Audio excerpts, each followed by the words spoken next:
Well, welcome to Rob's Dyno Service. Today we're going to go shoot a video about the Indian 111s. That bike is made from 2014 to 2022 as we speak, and hopefully going on further. The suspension that we make for their bike is phenomenal. We did a lot of work, well over a year, with JRI to design and build it. They're a phenomenal US-based suspension company in North Carolina. So the shocks that we built for the 111, this is from 2014 to 2019, is this shock. You'll see that the bolt holes for the rear suspension are smaller. In 2020 and up, they have increased the bolt. It's still the same shock, they just different bolt size. So on the front end, we take all the stock internals out and we put this great monotube kit in. Alright, so this is the monotube that they provide us with. We have new top out springs and the oil needed for it. We're also going to go in on this particular bike and we're going to replace all the bushings, all the seals as well. We're going to talk about the easy adjuster. This does not come with the rear shock. If you would like this, this is an extra cost of $45. Alright, but it is not needed. So these are some of the things that we're going to talk about today, and do an installation video on how to install our products. And they're only available from Rob's Dyno Service. If you call JRI or any other shops to find this, they'll all tell you to call Rob. Thank you. Action.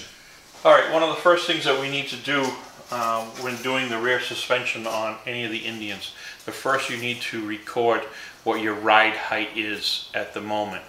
Alright, because our shocks are adjustable and you can change the ride height pretty much to you want and to what you like. Alright, but we need a starting point. So just take a ruler and go to whatever point that you want to go to.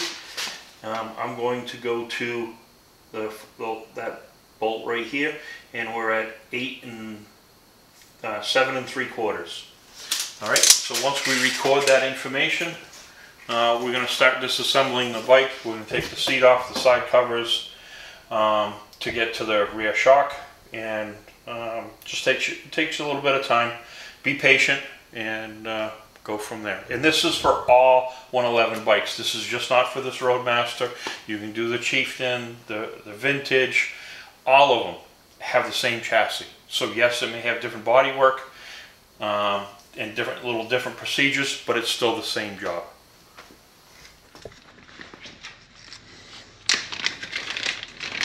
Look right down inside.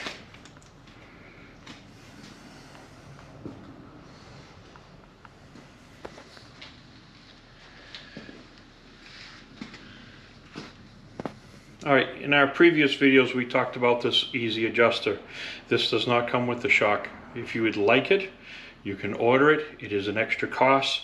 It will go right here on the adjusting clamp, and it just makes it easier to go in with a coat hanger you make out of a little hook.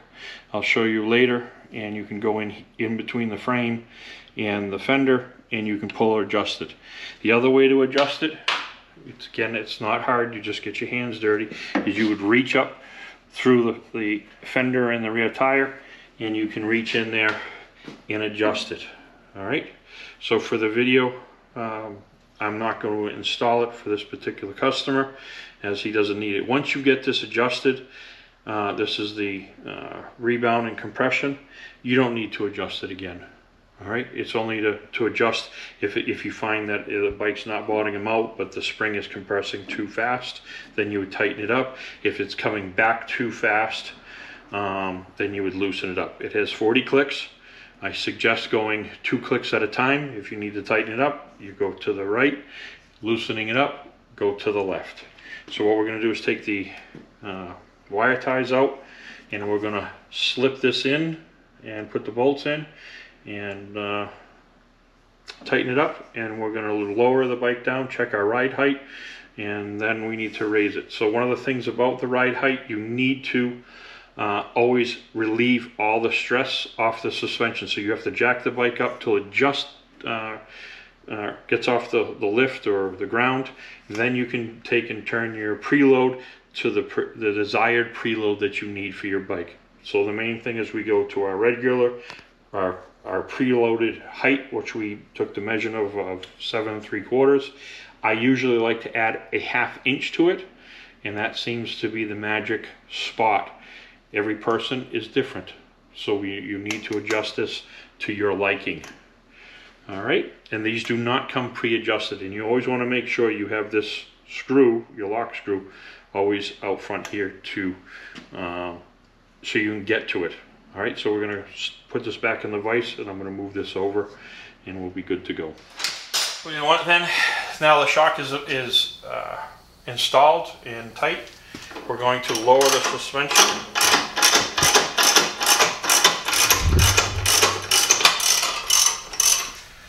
Let's see where our ride height is.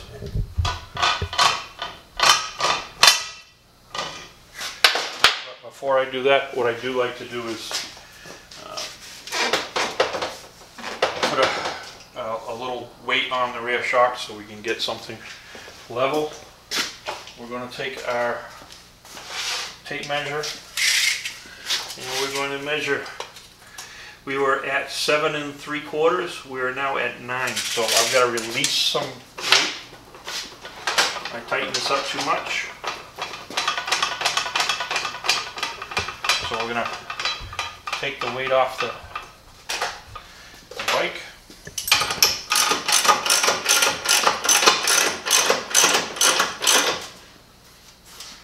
You want to raise it. So just this the weight off the wheel. And we're going to now loosen this. Take the tool that's provided.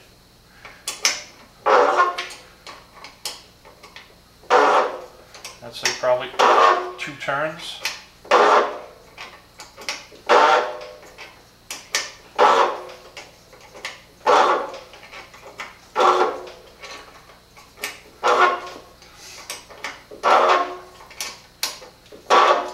Alright, so when you're doing the ride adjustment, you want to check it, make sure. You also want to make the suspension work a little bit, and then check your ride height.